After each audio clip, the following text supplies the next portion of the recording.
हाय, मैं हूं मोहित मुजाल from directorsinvestments.com।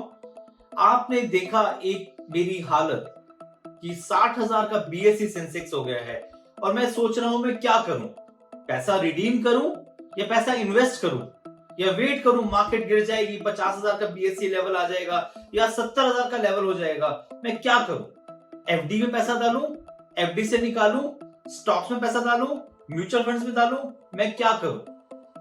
बहुत ही आसान शब्दों में मैं आपको बताना चाहता हूं कि सबसे पहले तो आपको रिलैक्स होना चाहिए। आपको एक ही चीज अपने माइंड में रखनी चाहिए कि आपका गोल क्या है, आपको पैसा कब चाहिए।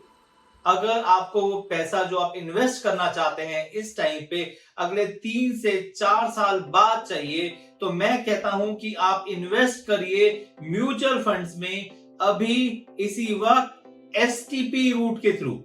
STP का मतलब होता है सिस्टमैटिक ट्रांसफर प्लान। आपका सारा पैसा लिक्विड में डिपॉजिट होता है और लिक्विड से एवरी डे कुछ पैसा निकलता है और उसी के इक्विटी फंड में चला जाता है। ये एक बहुत ही प्रूवन एंड टेस्टेड फॉर्मूला है इन्वेस्ट करने का। इससे एक एडवांटेज है आपका लॉ ऑफ एवरेज। मान लीजिए इजी अंडरस्टैंडिंग के लिए आपने 10 लाख रुपए इन्वेस्ट करने हैं और आपने एक फंड आइडेंटिफाई किया है, एक पर्टिकुलर म्यूचुअल फंड का। तो हम सजेस्ट करते हैं कि उस पैसे को आप इन्वेस्ट कर दीजिए लिक्विड फंड में, उस पर्टिकुलर म्यूचुअल फंड के, और वहां से हर रोज STP कीजिए। आपको कुछ नहीं करना, आपको एक फॉर्म साइन करना है एंड एवरी डे एक लिक्विड फंड से एक प्री डिसाइडेड अमाउंट निकलेगा और इक्विटी फंड में इन्वेस्ट होगा। ये प्रोसेस चलता रहेगा। कितने दिन करना चाहिए? आइडियली 60 से 80 दिन, 100 डेज भी कर सकते हैं। क्यों?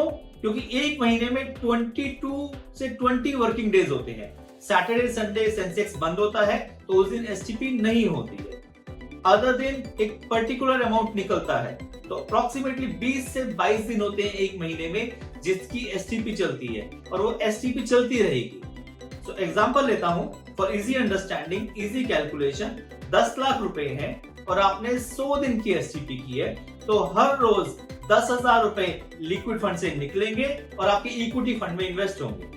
तो आपको क्या एडवांटेज मिला? आपको एडवांटेज मिला लॉ ऑफ एवरेज का।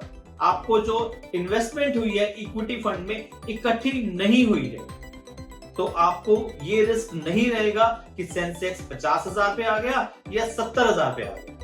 हाँ, एक छोटा सा स्टूपिड रिस्क मैं कह सकता हूं। इसका वर्ड स्टूपिड इसलिए कह रहा हूं बिकॉज अगर आपको लगता है कि यहां से सेंसेक्स 70,000 हो जाएगा और अगर मैंने सारा पैसा इकट्ठा डाल दिया होता तो मुझे कमाई ज्यादा होती, बट आपको नहीं पता है। आपको नहीं पता है कि ये सेंसेक्स यहां से कितना ऊपर जाएगा या कितना नीचे जाएगा। तो उसका बेस्ट तरीका ये है कि आप STP के थ्रू इन्वेस्ट करिए म्यूचुअल फंड्स में। सेम तरीका कीजिए फॉर इक्विटी स्टॉक्स।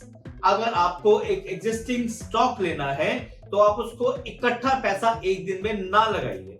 मान लीजिए आपने आइडेंटिफाई किया ये पर्टिकुलर स्टॉक के मुझे 1000 शेयर लेने हैं, तो हर रोज के आप 50-50 शेयर्स लीजिए, 10-10 शेयर्स लीजिए, 100-100 शेयर्स लीजिए, कोई भी एक पर्टिकुलर अमाउंट लीजिए, बट इकट्ठा पैसा ना लगाइए। अब आता है कि पैसा जो आपका इन्वेस्टेड है क्या उसे रिडीम करना चाहिए? जी हाँ, कुछ पैसे को रिडीम करिए अगर आपका वो गोल अचीव हो चुका है। अगर आपका प्रॉफिट टारगेट अचीव हो चुका है तो कुछ पैसे को रिडीम कीजिए, बट इकट्ठा पैसा ना लगाइए। और ये नहीं कि आपको सारा पैसा इकट्ठा रिडीम कर दो, रख दो सारा पैसा लिक्विड फंड में, या सारा का सारा पैसे को आप निकाल के बैंक अकाउंट में रख दो, उसका कोई फायदा नहीं है। BSE सेंसेक्स अगर आज 60,000 पे पहुंचा है तो कल को ये बढ़ भी सकता है, हाँ गिर भी सकता है, मैं दोनों चीजें कह सकता हूं। बट उसका बेस्ट एंड इजी तरीका ये है कि कुछ भी आपको इन्वेस्ट करना है या तो STP रूट से इन्वेस्ट कीजिए म्यूचुअल फंड में और SIP रूट से इन्वेस्ट कीजिए स्टॉक्स। अपने गोल्स को जरूर आइडेंटिफाई कीजिए और उसी के हिसाब से पैसा लगाइए। अगर आपको अगले 6 महीने में घर लेना है, 6 महीने में आपको कुछ एक्टिविटी है, कुछ मकान लेना है, शादी है, कुछ भी है, तो उसके लिए आप पैसा लिक्विड में ही रखिए, उसको आप इक्विटी में एक्सपोज ना करिए। क्योंकि कुछ नहीं पता यहाँ से मार्केट कहां जाएगी। फंडामेंटल्स अच्छे हैं, सब कुछ अच्छा है, but any geopolitical negative news will have an impact. China में कुछ हुआ तो उसका इम्पैक्ट इंडिया पे आया या नहीं आया, we are not going to debate on that, but मेरा जो मेन इंटेंशन है वो ये है कि आप अपने पैसे को कैसे बढ़ाएं और अपने पैसे को गिरने से कैसे बचाएं। इस वीडियो के थ्रू मैं आपको सिर्फ एक एजुकेशन देना चाहता था, एक नॉलेज देना चाहता था कि आपको क्या करना चाहिए। फाइनल डिसीजन आपके पास रहेगा। This video is only for educational purpose. These are my ideas. आप इसके थ्रू भी आप मेरे साथ जुड़े रह सकते हैं और मेरे नॉलेज के थ्रू आप अपने आप को कुछ गेन कर सकते हैं मार्केट के लेवल पे।